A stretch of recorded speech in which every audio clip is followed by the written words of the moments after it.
You should push yourself beyond your limits of tolerance in your 20s to find out where it is. Don't half-ass it. Don't half-ass it.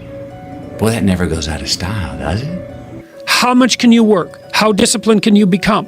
Like, can you work 12 hours a day? Can you work 8 hours a day? Can you work 3 hours a day? Like, flat out. Where's your limit?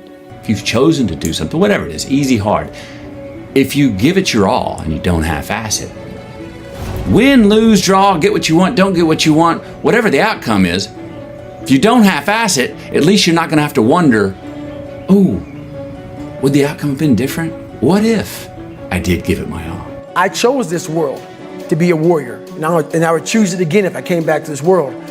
But the mentality of a warrior is very different than the normal mentality. You must be that person on that door, get ready to open it, thinking to yourself, if I die, so be it. To be successful at anything, the truth is you don't have to be special. You just have to be what most people aren't. Consistent, determined, and willing to work for it. No shortcuts.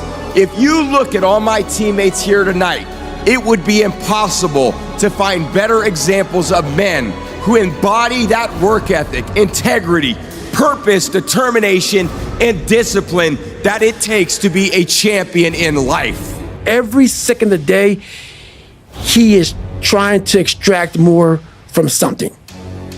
He's constantly thinking, he's constantly disciplined, never going off the path. Whatever is injured on him, he figures a way. It's a conqueror's mindset. And very few people, if any, can really understand what that is. Because the thing about good enough is we don't know if it's enough. Until the nth hour, the final hour, and everything's on the line. That's when we find out if it is enough. And if we come up short, man, doesn't that suck? I promise you guys, if today you never say good enough, tomorrow you'll always have enough. It's like lift a load. Then you can tolerate yourself, right? Because look at, you're useless, easily hurt, easily killed. Why should you have any self-respect? That's the story of the fall. Pick something up and carry it. Make it heavy enough so that you can think, yeah, well, useless as I am, at least I could move that from there to there. Fuck your tired body, fuck that unmotivated mind, and get out there and do it anyway. You know, you better fight yourself, because you're not only winning when things are going your way. You got to figure out how to win when things aren't going your way. Mm-hmm. You got to figure out when your body's fighting you, when your mind's fighting you. How do you still, just say, fuck it, I'm gonna beat my mind today? Or do you just give in to your mind and say, oh, I'm tired today, I'm lazy, I don't want to do it, it's too hard, no one else is doing it, it's a weekend, it's too late, these are already off hours, oh, exactly what I want isn't happening right now. Like, okay, great. You know who that's great for? Your competition. If you want to give up, you can give up. This is your choice. You can do whatever you want. But how you gonna give up? Like, so many years we were working together, and you only 26 years old. I remember myself when I was 26 and 33. This is too different. My prime time, it was 32, 33. Your time's gonna come, but you cannot give up. You're going to lose sleep. You'll doubt whether it'll work. You'll stress to make ends meet. You won't finish your to-do list. You'll wonder whether you made the right call and have no way to know for years. This is what hard feels like, and that's okay. Everything worth doing is hard, and the more worth doing it is, the harder it is. The greater the payoff, the greater the hardship. If it's hard, good. It means no one else will do it. More for you. When you do the hard things, you will have a happy and easy life. But if you constantly choose to take the path of easy and negotiate and compromise, you will have a hard life that ends with regret. It's not the title that makes you. It's not the success that makes you.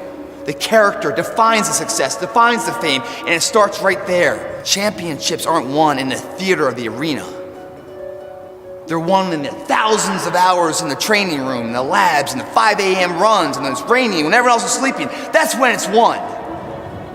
The heart of a champion is a light switch that's always on. It doesn't go on and off when someone's watching. It's constant.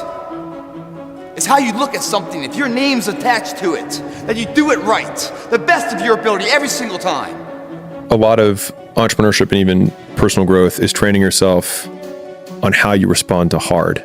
Because in the early days, hard was, ooh, stop. This isn't good. I should, this is a warning sign. This is a red flag. I should slow down, or I should stop, I should pivot.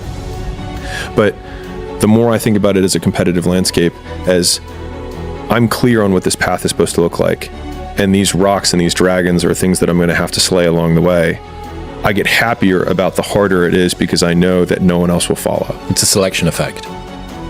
And I think if you can shift from this is hard to no one else will be able to do this, then it flips from being this thing that you're like, oh, poor me, to oh, poor everyone else who's going to have to fucking try. And just continue to keep your head up, continuing to march on ahead towards your dream, and never losing sight in that. I think that's definitely, for sure, the most difficult thing is keeping your goal and your eyes set on that, and not being distracted, not giving up.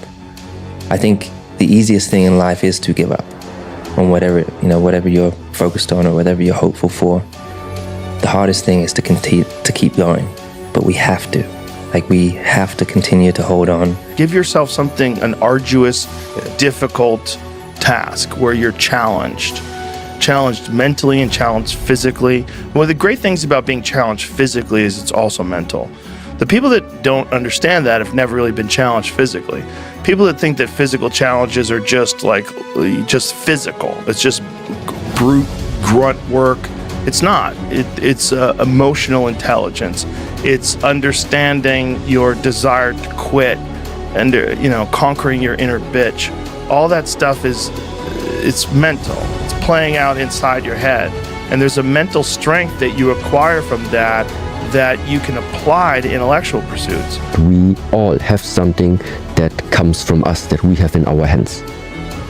And if that potential that we have in our hands is merged with our awareness and with our action, and then at the same time also is combined with the will of God, or the will of the destiny, or destiny itself, then it's going to happen.